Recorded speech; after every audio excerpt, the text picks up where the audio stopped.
બોલો વિદ્યાર્થી મિત્રો, કેમ છો? મજામાં? ઓકે વેલ, ચલો તો સરસ મજાનું બહુ જ ટૂંકમાં સમજ માંગી લે એવો ક્વેશ્ચનની આપણે શરૂઆત કરીએ. ચેપ્ટર નંબર 8 ઓલરેડી શરૂ જ છે. ગઈકાલે આપણે લાસ્ટ લેક્ચરની અંદર સરસ મજાની વાતો કરી છે ત્રિજ્યાની, બરોબર છે? આઈની ત્રિજ્યાની વાતો કરી છે, સોરી ખાલી પરમાણુ ત્રિજ્યાની વાતો કરી છે. આજે આપણે જોઈએ ઘનતા, ગલનબિંદુ, ઉત્કલન બિંદુ. બહુ જ ઇમ્પોર્ટન્ટ વાતો છે, બરોબર છે, કે જે સામાન્ય રીતે તમે વિચારો જશો ને તો બહુ સમજ માંગી લે અને બહુ તકલીફમાં મૂકી દેવું છે. અને ઓલરેડી તમે એનસીઆરટી સિલેબસની અંદર આપેલી છે, પણ ત્યાં તમે વાંચશો ને તો તમે ગૂંચવાઈ જશો, તમને ખબર નહીં પડે કે ચાલો શું વાંચવું અને શું નહીં, આમાં શું સમજવાનું છે. ઓકે, તો સરસ મજાની વાત કરવાની છે ઘનતાની, પરમાણુ વિકર્ણ એન્થાલ્પીની વાત કરવાની છે, ગલન બિંદુ અને ઉત્કલન બિંદુની વાતો કરવાની છે. આ ચાર ગુણધર્મ બહુ મસ્ત મજાના સમજાવું છું અને કઈ રીતે હોય છે એની પણ આપણે વાતો કરીએ છીએ. તો સૌથી પહેલા હું ઘનતા લઉં છું. ઓકે, કાલે આપણે ત્રિજ્યાની વાતો કરી છે, બરોબર છે? આઈની ત્રિજ્યાની ગઈકાલે આપણે બહુ મસ્ત મજાની વાતો કરી છે અને બહુ ઇન્ટરેસ્ટિંગ પણ હતી અને મજા પણ આવી, બરોબર? એનો એક ગ્રાફ પણ છે. જો ગ્રાફ કંઈ આપણે યાદ રાખવો એવું જરૂર નથી, પણ હા એના મૂલ્યો યાદ રાખવા જરૂર નથી, પણ આપણને એટલીસ્ટ ખબર હોવી જોઈએ કે કઈ રીતે પરમાણુ વિકર્ણ ત્રિજ્યા હોય છે, કે ભાઈ ક્યાંથી ક્યાં સુધી વધે છે, ક્યાંથી ક્યાં સુધી ઘટે છે, પછી કેટલી કોન્સ્ટન્ટ રહી છે. સમજો કે કાલે હતું એસ ટી વી, બરોબર છે? સીઆર મા ફે ઓ ની કો ઝી, આ રીતે કાલે હતું. તો આપણને ખબર છે કે ભાઈ એટલા સુધી સરસ મજાની તમારી પરમાણુ ત્રિજ્યા ક્રમશઃ ઘટતી જાય છે, એટલે સુધી કોન્સ્ટન્ટ રહે છે અને પછી પાછી વધે છે, બરોબર? હવે એમાં પછી બે મુશ્કેલી વાળી વાતો છે. મેં તમને કાલે જ્યારે કીધી હતી કે ભાઈ તમારી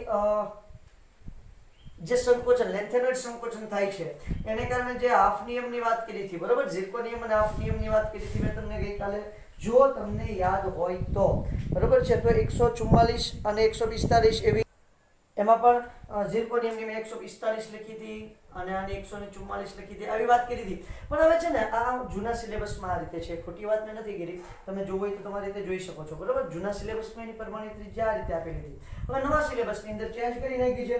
નવા સિલેબસમાં કીધું છે કે ઝિર્કોનિયમ 160 પિકોમીટર અને આ 159, તો પણ કોઈ વાંધો નહીં,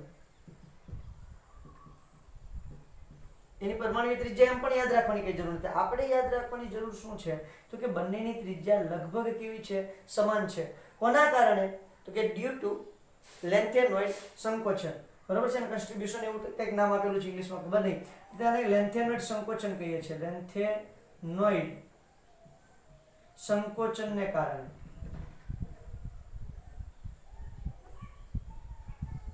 બરોબર છે? લેન્થેનોઇડ સંકોચનને કારણે આ બંનેની ત્રિજ્યા કેવી છે? લગભગ સમાન છે. ક્લિયર? જરા ચોખવટ કરી દઉં છું કે નહીં તમે વાંચશો તો તમને 145 144 મેં લખી હતી અને તમે પુસ્તકમાં વાંચશો તો આવી જોવા મળશે, એટલે તમે કન્ફ્યુઝ થશો કે ચાલો આમાંથી સાચું કયું છે. કંઈ વાંધો નથી, જૂના સિલેબસમાં આ રીતે હતું, નવા સિલેબસમાં છે. આપણે આ રીતે યાદ રાખવાનું, નવા સિલેબસ મુજબ પણ યાદ રાખવાની કઈ જરૂર નથી. આપણે મેઇન કન્સેપ્ટ ક્લિયર હોવો જોઈએ કે ભાઈ બંનેની ત્રિજ્યા લગભગ કેવી છે? સમાન છે. આ દ્વિતીય શ્રેણી છે અને આ તૃતીય શ્રેણી છે સંક્રાંતિ તત્વોની, બરોબર છે? દ્વિતીય શ્રેણીમાં કોણ? 4D અને આ છે 5D. ક્લિયર છે? ઓકે વેલ, ત્યાંથી જરાક આગળ જઈએ તો આની વાત, આપણે જે મૂળ મુદ્દાની વાત કરતા હતા એ વાત પર જ આવી જઈએ. શું કહે છે તો કે ભાઈ આ જે તત્વો છે એમાં તો આપણને ખબર છે કે ભાઈ અહીંથી એટલે સુધી પરમાણુ ત્રિજ્યામાં ઘટાડો થાય, પછી એટલે કોન્સ્ટન્ટ રહે છે અને અહીંથી પછી વધે છે. એવી રીતે મેં તમને લાસ્ટ લેક્ચરની અંદર વાતો કરી હતી, બરોબર છે? હવે વાત કરી છે એની ઘનતાની. તો ઘનતામાં શું થશે? પહેલા તો ઘનતા એટલે શું એ જરાક કહી દઈએ. ઘનતા એટલે આપણને ખબર છે સૂત્ર, ઘનતા બરાબર દળના છેદમાં કદ. ચાલો આખી વાત ક્લિયર થઈ જાય. જો તમે એટલું સમજો ને એટલે આ બધી મેટર આખી ક્લિયર થઈ જાય. શું થશે? દળના છેદમાં કદ એટલે અહીંયા ઘનતામાં શું ફેરફાર થશે? તો તમે જોશો છે અહીંથી આ તરફ જશો એટલે ત્રિજ્યામાં શું થાય? ઘટાડો થાય, બરોબર છે? એટલે સુધી ત્રિજ્યા ઘટે, પછી એટલે સુધી કોન્સ્ટન્ટ રહે, પછી અહીંથી પછી વધે છે. તો ટૂંકમાં કહેવાનું શું છે તો કે ભાઈ અહીંયા જશો એટલે ત્રિજ્યામાં એમ ભલે એટલે કોન્સ્ટન્ટ રહે, પણ આની કરતાં તો અહીંયા ઓછી જશે ને, આની કરતાં અહીંયા ત્રિજ્યા કેવી હશે? ઓછી હશે. તો શું થશે? દળ વધતું જશે અને અહીંયા એટલે સુધી કદ ઘટશે, પછી કદ કોન્સ્ટન્ટ રહેશે પણ દળ તો વધે જ જશે. તો ઘનતામાં શું થાય છે? વધારો થાય છે. ક્લિયર થાય છે આખી વાત? તો કે ભાઈ તમારી ઘનતા સ્કેન્ડિયમ થી કોપર સુધી વધે છે. ઘનતામાં શું થાય, સ્ટેપ બાય સ્ટેપ વધારો થતો તમને જોવા મળે છે. કેની ઘનતામાં? તો કે ભાઈ અહીંયા તમારા જે તત્વો છે એની ઘનતાની અંદર કન્ટિન્યુ શું તમને જોવા મળે છે, વધારો જોવા મળે છે. પણ કોપર કરતા ઝિંકની ઘનતા વધારે હોય છે. કેમ કેમ કેમ કે ઓછી હોય છે? કઈ રીતે હશે ખબર નહીં. કોપર કરતા ઝિંકની ઘનતા વધારે હોય છે કે ઓછી હોય છે? તો જુઓ, કોપર કરતા ઝિંકનું કદમાં શું થાય, વધારો. કદમાં વધારો થાય તો ઘનતામાં શું થાય, ઘટાડો થાય છે.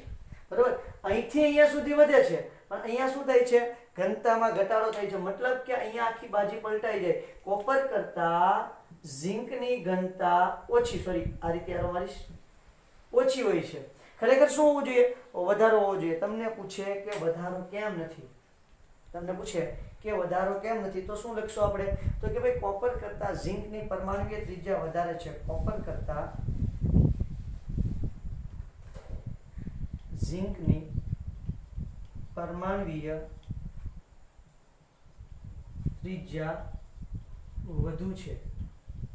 તેથી કોપર કરતા ઝિંકની પરમાણુકીય ત્રિજ્યા વધુ છે, તેથી કદ વધે છે. તેથી ઘનતા ઘટે છે. કોપર કરતા ઝિંકની ઘનતા ઓછી હોય છે. ખરેખર કેવી હોવી જોઈએ, વધારે હોવી જોઈએ. પરંતુ એની જે ત્રિજ્યા 3d10 અને 4s2 છે એને કારણે એની ડી કક્ષક શું કરશે, તો કે ભાઈ સરસ મજાનું શેડિંગ અસર ઉત્પન્ન કરશે. શેડિંગ અસર ઉત્પન્ન કરશે જેને કારણે અસરકારક કેન્દ્રીય વીજભાર Z ઇફેક્ટિવ કેવો થઈ જશે, ઓછો થઈ જશે. ઓછો થઈ જશે તો ત્રિજ્યામાં શું થશે, વધારો થશે, ત્રિજ્યા વધશે. એટલે કદ વધશે, કદ વધે તો કદ અને ઘનતા એકબીજાના કેવા પ્રમાણમાં છે, વ્યસ્ત પ્રમાણમાં છે, ઘનતા ઘટશે. ક્લિયર છે? ઓકે, હવે આપણે મસ્ત મજાની વાત કરીએ છીએ એના ગલન બિંદુઓની. કોની વાત કરીએ છીએ, ગલન બિંદુની. અહીંયા જરા ઘનતામાં કહી દઉં છું, ઓસ્મિયમ અને ઇરિડિયમની ઘનતા આખા આવર્ત કોષ્ટકમાં સૌથી વધારે હોય છે. ભાઈ ગઈકાલે લાક્ષણિકતાઓમાં જે મેં શાયદ વાત કરી છે કે ભાઈ ઓસ્મિયમ છે એની ગલન બિંદુ વધારે છે, પણ બાય મિસ્ટેક મારે એવું થઈ ગયું છે. ખરેખર એની ઘનતા વધારે હોય છે. બરાબર છે? ઓસ્મિયમ અને ઇરિડિયમની ઘનતા IR છે. આવર્ત કોષ્ટકમાં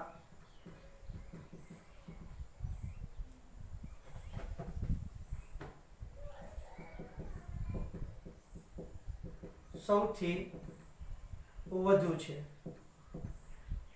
મારે કોઈ મિસ્ટેક થઈ જાય બેટા, કોઈ ભૂલ થઈ જાય તો ડોન્ટ વરી. બરોબર, તમારે શું કરવાનું છે તો કે ભાઈ જે તમને કોષ્ટક આપેલું છે એ જોઈ લેવાનું છે, બસ ધેટ્સ ઓલ. તમારું વાત ક્લિયર થઈ જશે.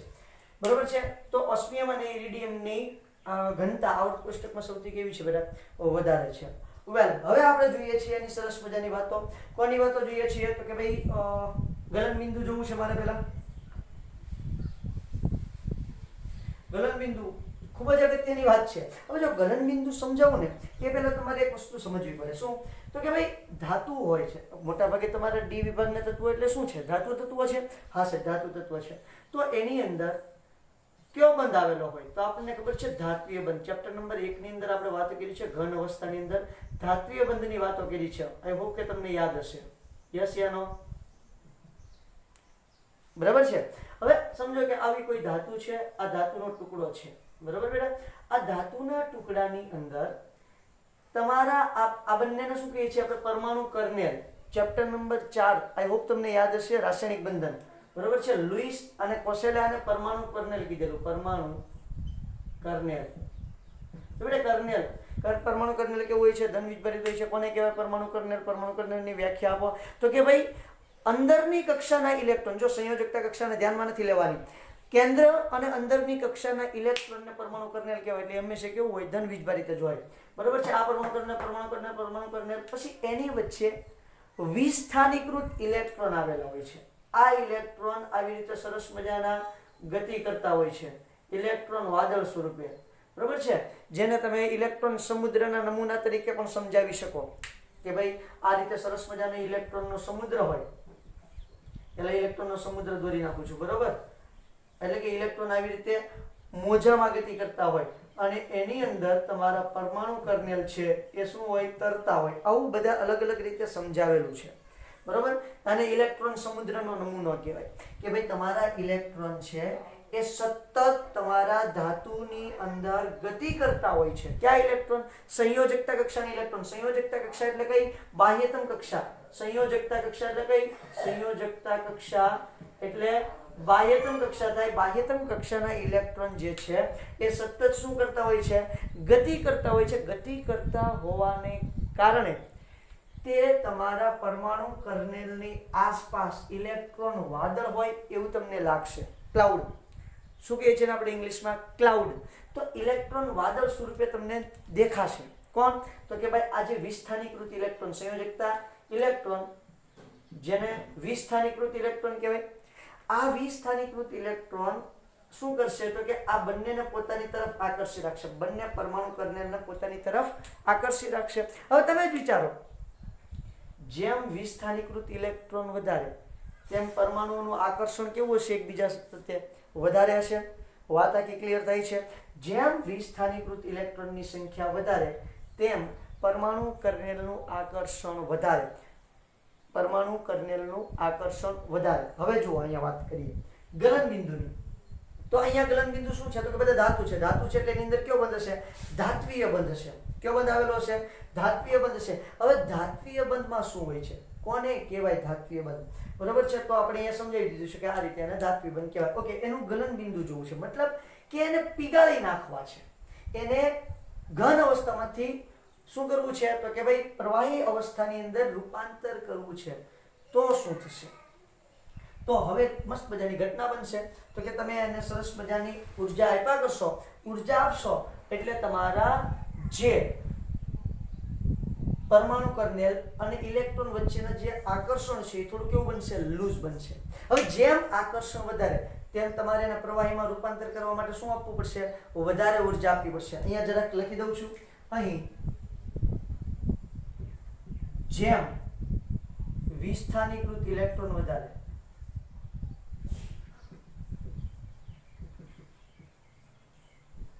તેમ આકર્ષણ વધુ હોય છે અને તેને પ્રવાહીમાં રૂપાંતર કરવા માટે વધુ ઉર્જાની જરૂર પડે છે. એટલે કે એનો મેલ્ટિંગ પોઈન્ટ કેવો હોય છે? મેલ્ટિંગ પોઈન્ટ વધુ. મતલબ કે ગલનબિંદુ કેવા હોય છે? ઊંચા હોય છે. હવે જો અહીંયા શું હોય છે? તો કે વિસ્થાનીકૃત ઇલેક્ટ્રોનની વાત આવે છે. વિસ્થાનીકૃત ઇલેક્ટ્રોન એટલે અયુગ્મિત ઇલેક્ટ્રોન, રખડપટ્ટી વાળા ઇલેક્ટ્રોન. કેવા? રખડપટ્ટી. આપણી ભાષામાં કહીએ તો વાંઢા ઇલેક્ટ્રોન. તો જેમ વાંઢા ઇલેક્ટ્રોનની સંખ્યા વધારે એમ શું થશે? તો કે એકબીજા પ્રત્યે આકર્ષણ વધારે છે. હવે જોતા જઈએ આપણે સરક વાંઢા ઇલેક્ટ્રોનની સંખ્યા જોતા જઈએ. સ્કેન્ડિયમ થી જોતા જઈએ. S, scandium, titanium, vanadium, chromium, manganese, બરોબર છે, આયર્ન, ફે, કોબાલ્ટ, નિકલ, કોપર અને ઝિંક. ઓકે, એની ઇલેક્ટ્રોન રચના બધાને ખબર છે. બાહ્યતમ કક્ષામાં કેટલા ઇલેક્ટ્રોન હોય છે? જરાક લખતા જઈએ. 3d1 4s2, બરોબર છે. અહીંયા શું આવશે? 3d2 4s2, 3d3 4s2. અહીંયા શું આવશે? 3d5 4s1. ક્લિયર થાય છે કે વાત? Yes sir. અહીંયા શું આવશે? 3d5 4s2, 3d6 4s2, 3d7 4s2, 3d8 4s2, 3d10 4s1 અને 3d10 4s2. આ રીતે હોય છે કે નથી હોતું બેટા? હોય છે. હવે જો અહીંયા હું જોઉં છું અયુગ્મિત ઇલેક્ટ્રોનની સંખ્યા. આ તો યુગ્મિત છે 4s ની અંદર. અહીંયા યુગ્મિત ઇલેક્ટ્રોન કેટલા છે? 1. અહીંયા યુગ્મિત ઇલેક્ટ્રોન કેટલા છે? 2. અહીંયા યુગ્મિત ઇલેક્ટ્રોન 3. હવે અહીંયા જોશો ક્રોમિયમમાં જો બેટા ડી કક્ષક છે તો એની અંદર 5 એ 5 કેવા હશે? 1 2 3 4 5 અને 4s માં પણ અયુગ્મિત. એટલે ટોટલ અયુગ્મિત ઇલેક્ટ્રોનની સંખ્યા કેટલી છે? 6 છે ક્રોમિયમમાં. ક્લિયર થઈ છે? અહીંયા પાછી 5 પછી પાછું કોમન આવી જાય છે. અહીંયા કેટલી હશે? ડી ની અંદર 6 એટલે 2 ભરાઈ ગયા એટલે અહીંયા આવશે 4, અહીંયા આવશે 3, અહીંયા આવશે 2. 3d એટલે 1 મીટર 7 છે ને, તો 5 માંથી 7 ભરાઈ જાય.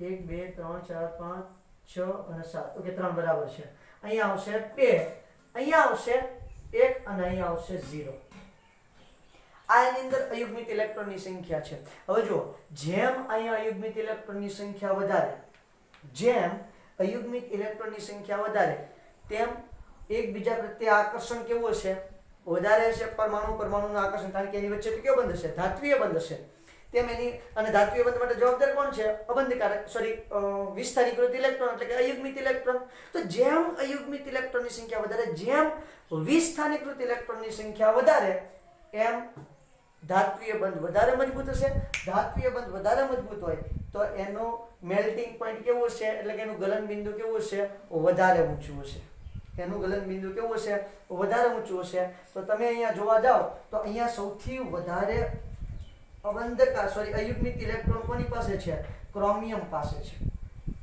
તો આખી 3D શ્રેણીમાં સૌથી વધારે ગલન બિંદુ 3D શ્રેણીમાં સૌથી વધારે ગલન બિંદુ કોનું છે ક્રોમિયમનું છે આ ગલન બિંદુની સરસ મજાની વાત થઈ તમે આરામથી સમજી શકો કોઈ નવીન વાત નથી બેટા બરોબર છે અને તમારા પુસ્તકની અંદર પણ ડેટા આપેલું છે તો તમે જો એની અંદર તમને પુસ્તકમાં ગ્રાફ આપ્યો છે આપણે ગ્રાફ યાદ રાખવાની બિલકુલ જરૂર નથી આઈ હોપ કે તમને આ પરમાણુ કર્નેલ વાળી વાત સમજાઈ ગઈ હશે ઓકે ગ્રાફ આપણે એના મૂલ્ય યાદ રાખવાની કોઈ જરૂર નથી બેટા આપણે માત્ર ગ્રાફનો કન્સેપ્ટ યાદ રાખવાનો છે કે ભાઈ ખરેખર આ ગ્રાફ આ પણ ઘૂસી કાઢું છું હવે તમને યાદ હોવું જોઈએ કોની અંદર કેટલા અયુગ્મિત ઇલેક્ટ્રોન છે તે બરોબર અથવા તો એને ઘડીક રહેવા દઉં છું ચાલો ને ભાઈ અહીંયા તમને બતાવી દઉં છું ચાલો શું અહીંયા જોવાનું છે એ જરા કહી દઈએ તો જો તમે અહીંયા ગ્રાફ દોરવા જશો પહેલા અહીંયા લખું છું ગલન બિંદુ બરોબર છે અને અહીંયા લખું છું પરમાણુય ક્રમાંક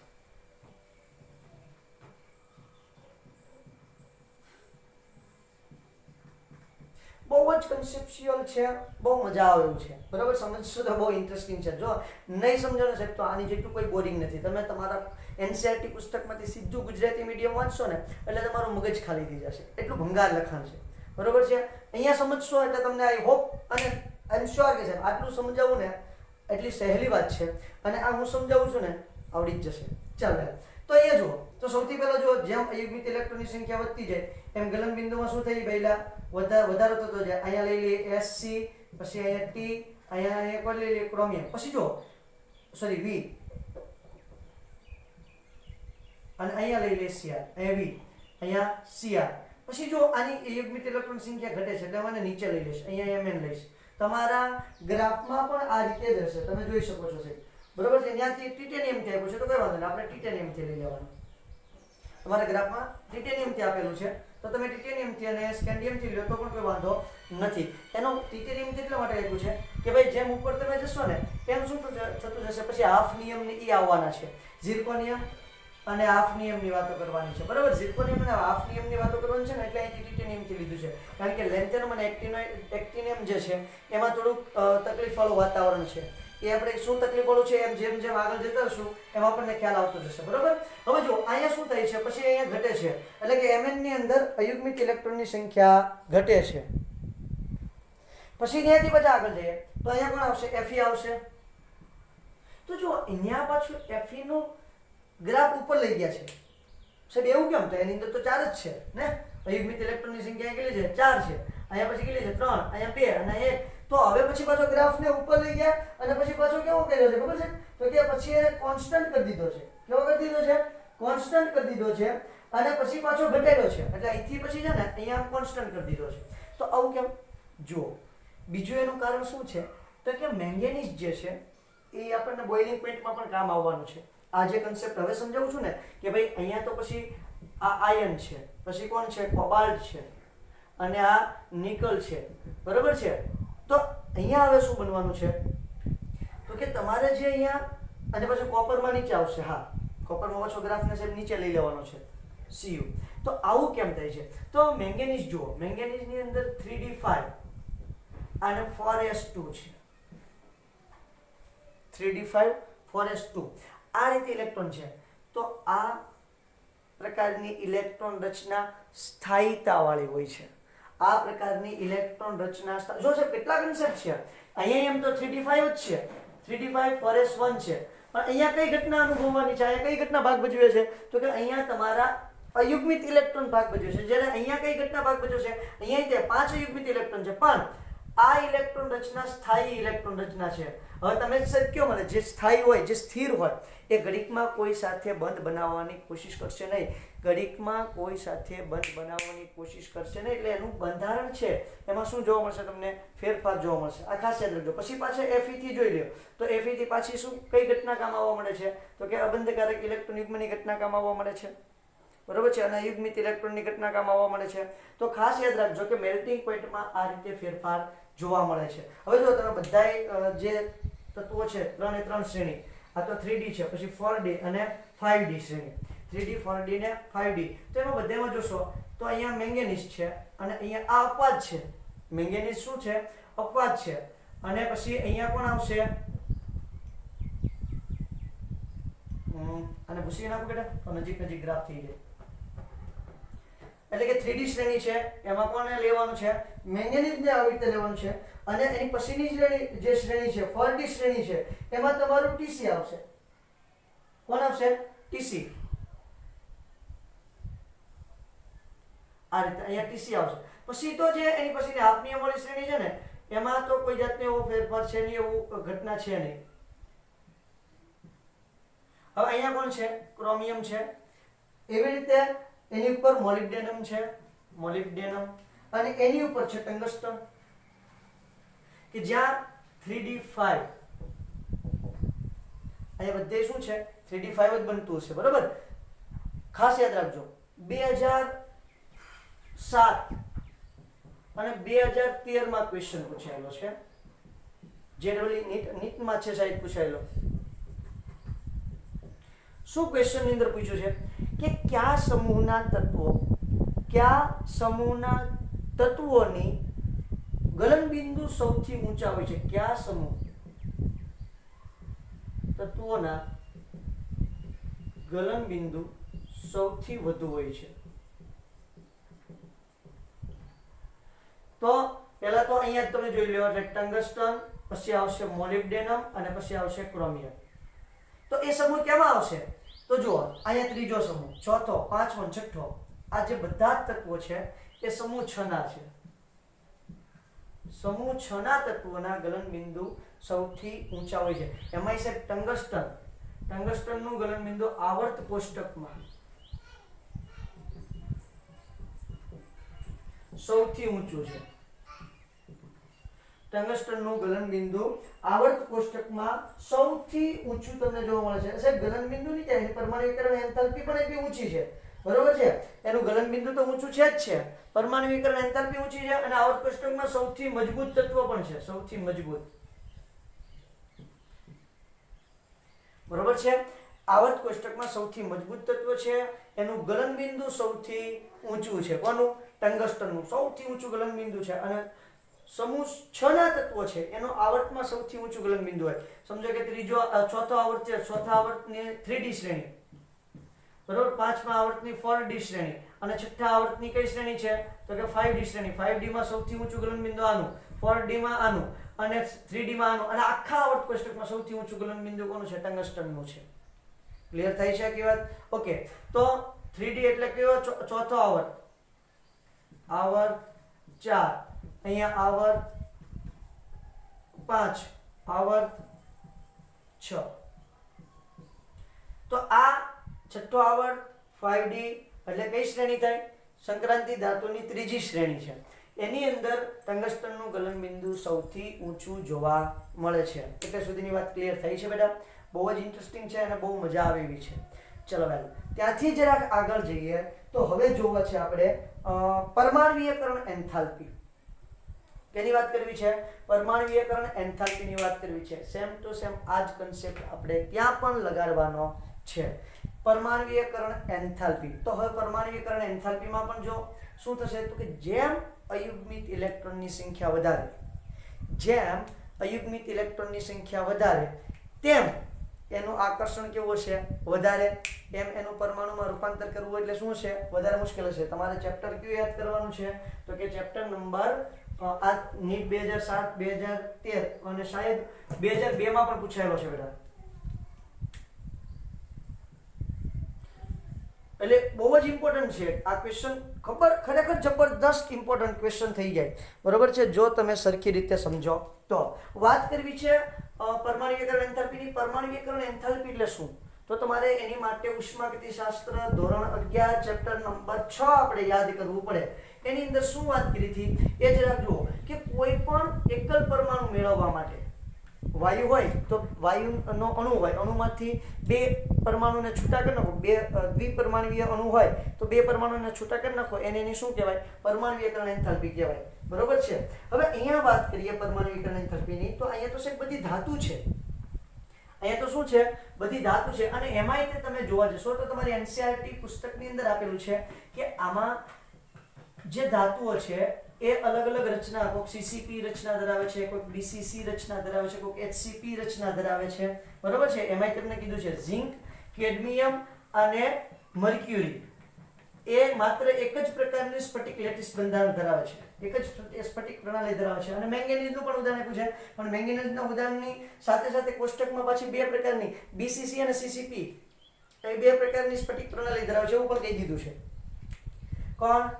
ઝિંક, કેડમિયમ અને મર્ક્યુરી માત્ર એક જ પ્રકારની સ્ફટિક પ્રણાલી ધરાવે છે. કઈ? એચસીપી. મેંગેનીઝનું પણ નામ આપ્યું છે Mn. આ પણ અપવાદ છે એવું કીધું છે. મેંગેનીઝ પણ એક જ પ્રકારની સ્ફટિક પ્રણાલી ધરાવે છે.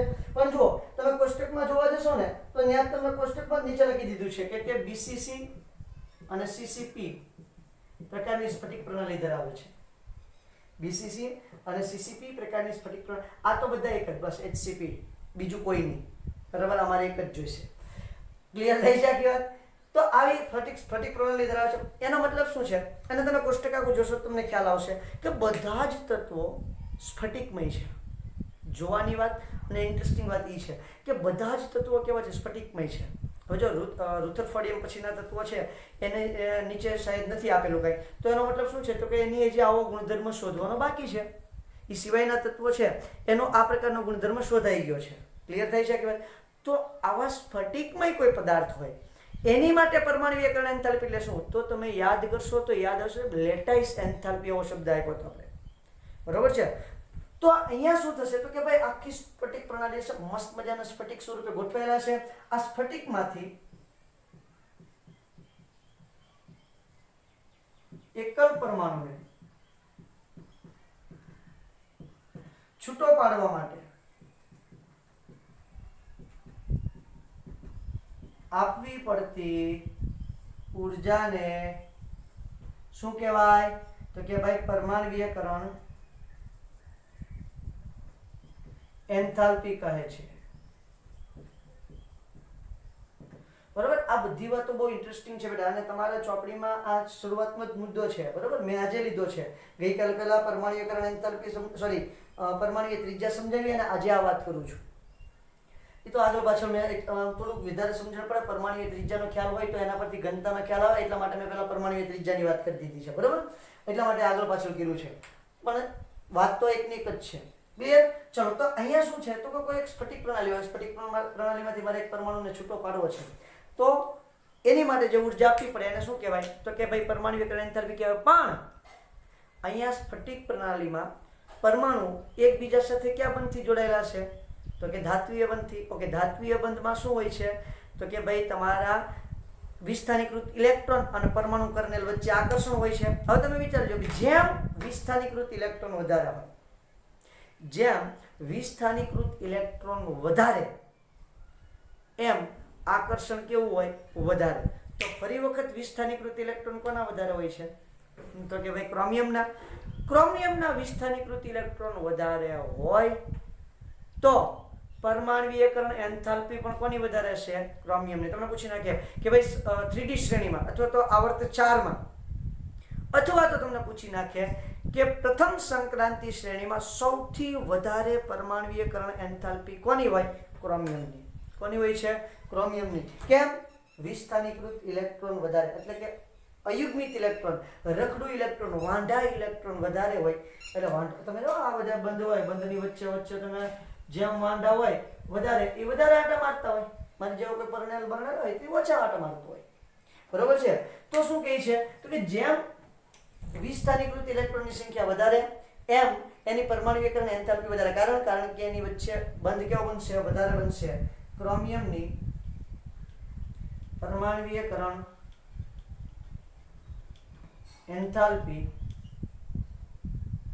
3D શ્રેણીમાં સૌથી વધુ હોય છે. 3D શ્રેણીમાં પરમાણુકરણ એન્થાલ્પી ક્રોમિયમની કેવી હોય છે? સૌથી વધુ તમને જોવા મળે છે. ઓકે વેલ, કેમ? કારણ શું છે? તેમાં અયુગ્મિત ઇલેક્ટ્રોનની સંખ્યા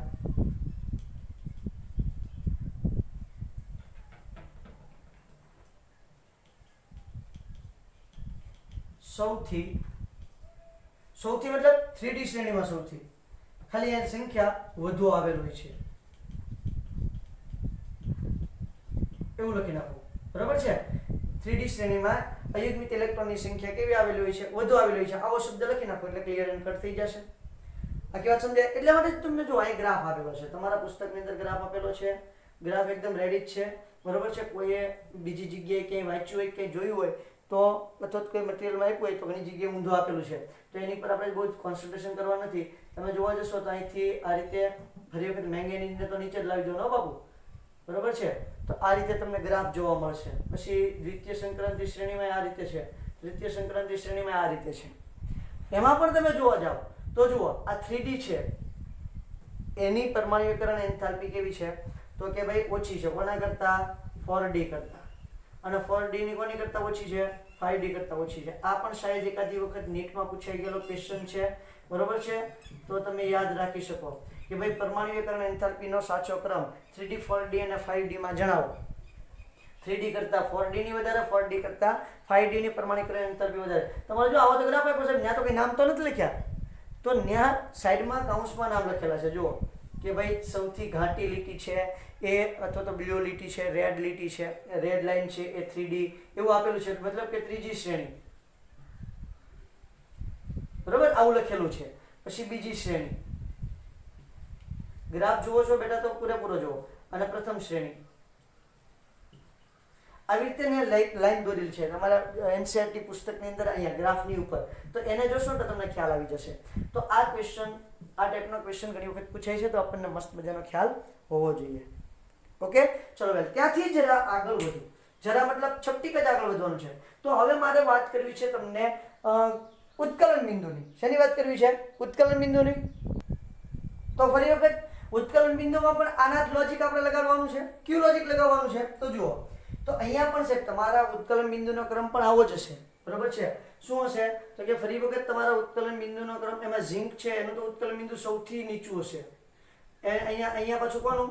Mn નું ઉત્કલન બિંદુ નીચું હશે. ક્લિયર છે? અહીંયા ઝિંક અને અહીંયા Mn નું ઉત્કલન બિંદુ નીચું. તો પણ સાહેબ કેમ Mn અને ઝિંક નું ઉત્કલન બિંદુ ફરી વખત નીચું કેમ?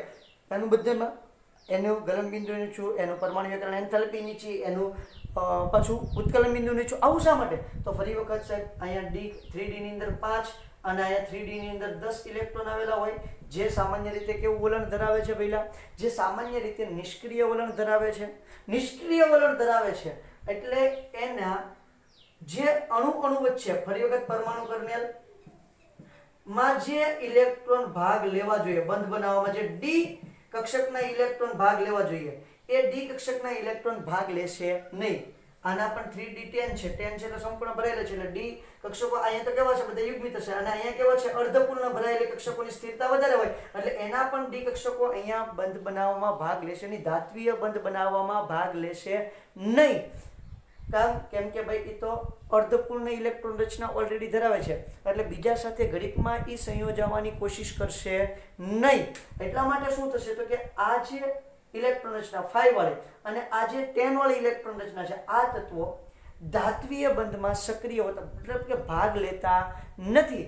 એના કારણે શું થાય છે? તો કે ભાઈ એના ગલન બિંદુ અને ઉત્કલન બિંદુ કેવા હોય છે? એકદમ નીચા હોય છે. કારણ કે એની અંદર ધાત્વીય બંધનું પ્રમાણ કેવું હોય છે?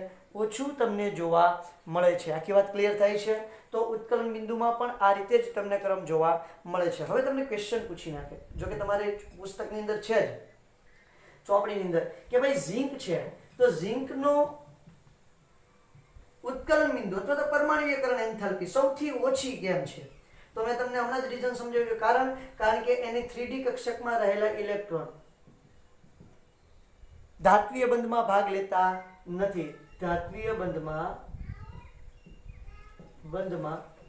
ભાગ લેતા નથી. ક્યાં ઇલેક્ટ્રોન 3D એટલે કે 3D કક્ષાના ઇલેક્ટ્રોન ધાત્વીય બંધમાં ભાગ લેતા નથી. હવે સ્કેન્ડિયમ જુઓ તો સ્કેન્ડિયમમાં ડી કક્ષકમાં એક ઇલેક્ટ્રોન છે, 3D કક્ષકમાં એ ધાત્વીય બંધમાં ભાગ લે છે.